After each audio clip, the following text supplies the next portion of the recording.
안녕하십니까. 세종FM 정보센터 989 윤진아입니다. 10월 1일 오늘의 뉴스 브리핑입니다. 세종시는 30일 시청에서 최민호 시장과 차세대 첨단 기술을 보유한 4곳 기업 대표가 참석한 가운데 투자 협약을 체결했습니다. 이날 협약한 기업 4곳은 SK바이오텍, CGP 머트리얼즈, KER, 큐토프입니다. 시는 이번 협약으로 총 345개의 신규 일자리가 창출될 것으로 전망했습니다. 특히 경기 침체로 투자 경기가 어려운 여건 속에서도 이번 투자 유치에 따라 민선 사기 출범 이후 누적 2조 2,974억 원의 투자 성과를 올리며 시 출범 이후 역대 최대의 투자 유치 실적을 달성했습니다. 앞으로 시는 협약 기업 4곳의 성공적인 투자 이행을 위한 인허가 등 행정 지원에 나서고 기업들은 성실한 투자 이행은 물론 지역민 우선 채용 등 지역사회 발전을 위해 협력하게 됩니다. 협약 기업은 명학산단을 비롯해 전이산단, 벤처밸리 산단, 11만 3,801제곱미터 부지에 연구 제조 시설을 신증축하고 사업을 확장할 계획입니다. 협약 기업인 SK바이오텍은 원료 의약품을 생산하는 글로벌 제조기업으로 2017년부터 세종 사업장을 운영한 이후 생산 능력 확대를 위해 2022년 공장 증설을 완료했습니다. 올해는 생산 능력 확대를 위해 추가 증설에 착수할 계획이며 상업운전 개시 후에는 총 230명의 신규 고용 창출이 기대됩니다.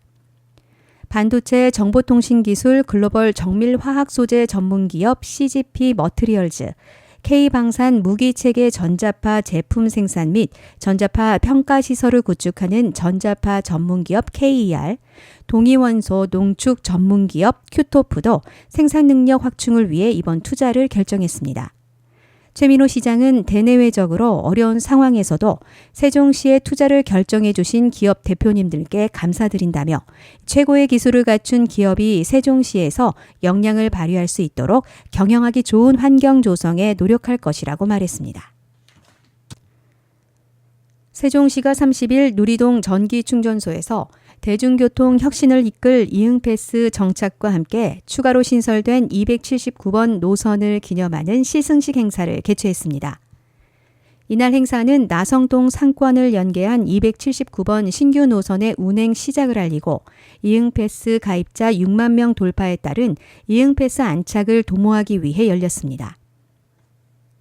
이날 행사는 최민호 시장, 김효숙, 김동빈 세종시 부의장을 비롯한 유관기관 관계자 등 30여 명이 참석한 가운데 이응패스 카드를 단말기에 찍고 279번 버스를 시승하는 방식으로 진행됐습니다.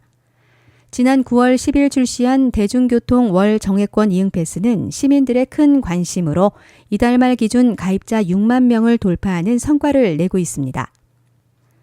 이번에 개통된 279노선은 해밀동 산울동을 시작으로 달빛로를 통해 나성동 상권을 정차하며 햇무리교를 거쳐 사생활권까지 이동하는 노선으로 10월 1일부터 정식 운행을 시작합니다.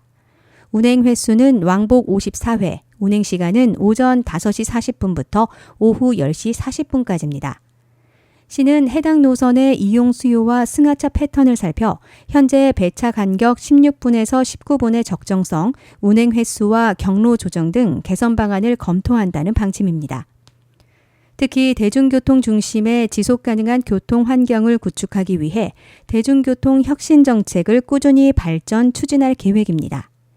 현재 1001번, 18번, 1003번 등 신설돼 운행 중인 8개 노선을 포함해 이번에 개통되는 279번, 10월 개통 예정인 2개 노선, 2026년 상반기 공주 BRT까지 총 12개 노선을 확충해 시민의 교통 편의를 높일 예정입니다. 세종시가 더 촘촘한 돌봄 체계 구축을 위해 긴급 돌봄 지원 사업을 새롭게 추진합니다. 이번 사업은 시가 보건복지부 2024년 긴급돌봄 지원사업 공모에 선정됨에 따라 시는 사업총괄, 세종시 사회서비스원이 운영관리, 북부 종합재가센터가 돌봄 서비스 제공을 각각 맡습니다. 긴급돌봄 서비스는 갑작스러운 질병과 부상, 주 돌봄자의 부재 등 짧은 기간 일상생활에서 다른 사람의 도움이 필요한 경우 이용할 수 있습니다. 시는 이 사업을 통해 재가 방문형 돌봄과 가사, 이동 지원 서비스를 제공할 계획입니다. 해당 서비스는 수술 등으로 병원에서 퇴원 후 한 달이 지나지 않은 자, 만성질환의 악화와 노쇠 등으로 일시적으로 지원이 필요한 자, 이 밖에 긴급 돌봄이 필요한 사람 등 위기 상황에 놓인 시민 누구나 신청할 수 있습니다. 신청은 30일부터 주민등록상 주소지의 읍면동 행정복지센터를 통해 가능합니다. 지원 자격이 확인된 대상자는 최대 30일 이내 범위에서 희망하는 시간을 선택해 긴급 돌봄 서비스를 이용할 수 있습니다. 특히 이 서비스는 소득 수준에 관계없이 누구나 이용이 가능합니다. 단 1일 이용 시간에 따른 이용 금액이 발생하며 본인 부담비는 기준 중위소득에 따라 차등 적용되므로 사전에 이를 확인해야 합니다. 이영옥 보건복지국장은 긴급 상황에서 시민들의 돌봄 부담을 줄이고 빠르게 일상으로 복귀할 수 있도록 지원하겠다며 앞으로도 공적 돌봄 서비스의 사각지대를 해소하기 위해 노력하겠다고 말했습니다. 세종시가 올해 노후 경유차 조기 폐차 지원 사업 참여자를 추가로 모집합니다. 이번 추가 지원 대상은 자동차 배출가스 4, 5등급 노후 건설 기계입니다. 시는 대기 오염을 발생시키는 노후 경유차의 조기 폐차를 지원해 시민들의 건강 보호와 깨끗한 대기 환경을 만들어갈 계획입니다.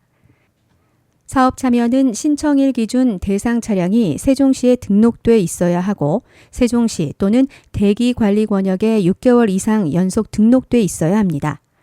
또 자동차 관능 검사 결과 적합 판정을 받고 정상 가동이 가능하면서 배출가스 저감 장치를 부착하지 않은 차량이어야 합니다. 신청 기간은 30일부터 오는 12월 2일까지며 지원은 예산 범위 내에서 접수 순으로 이루어집니다. 신청 방법은 자동차 배출가스 등급제 누리집과 한국자동차 환경협회 조기 폐차팀의 우편으로 하면 됩니다. 황진서 환경정책과장은 오는 12월부터 내년 3월까지 제6차 계절관리기관에 배출가스 5등급 차량에 대한 운행 제한이 전면 실시될 예정으로 이를 위반할 시 하루당 10만 원의 과태료가 부과된다며 운행에 각별한 주의가 필요한 만큼 이번 조기 폐차 지원 사업 추가 모집에 많은 참여를 바란다고 말했습니다. 기타 자세한 지원 내용은 세종시청 누리집 공고문을 확인하거나 한국자동차 환경협회로 문의하면 됩니다. 세종시 교육청 학교지원본부는 방과 후 학교 개인 위탁 강사 운영 제안서 제출 지원자를 모집합니다.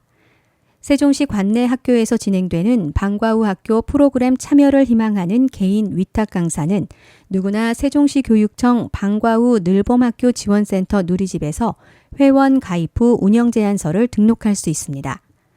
운영 제안서 접수 기간은 9월 30일부터 10월 16일까지 17일간이며 운영 제안서 심사 결과 발표일은 오는 11월 1일입니다. 특히 운영 제안서 제출 지원자는 운영 제안서를 등록할 때 프로그램과 관련된 경력, 자격증 등에 대한 증빙 서류를 온라인으로 함께 제출해야 심사에 반영됩니다. 기타 자세한 사항은 세종시 교육청 누리집의 고시 공고를 참고하면 됩니다. 이미자 학교지원본부장은 학생 중심의 다양하고 특색 있는 방과 후 학교 프로그램이 운영될 수 있도록 최선을 다해 지원하고 교육활동 중심 학교를 지원하기 위한 행정업무 경감 방안을 다방면으로 모색하겠다고 말했습니다. 한편 학교지원본부는 학교 업무 경감을 위해 방과 후 학교 개인 위탁 강사의 운영 제안서를 일괄 심사하며 이로써 학교는 별도의 공고와 서류 심사 절차 없이 면접만으로도 강사를 선정할 수 있게 됩니다. 또한 방과 후 학교 개인 위탁 강사는 방과 후 희망 학교마다 관련 서류를 따로 제출하지 않아도 되므로 행정 업무의 효율성이 높아질 것으로 기대됩니다. 이상으로 세종 FM 정보센터 989 뉴스 브리핑을 마치겠습니다. 고맙습니다.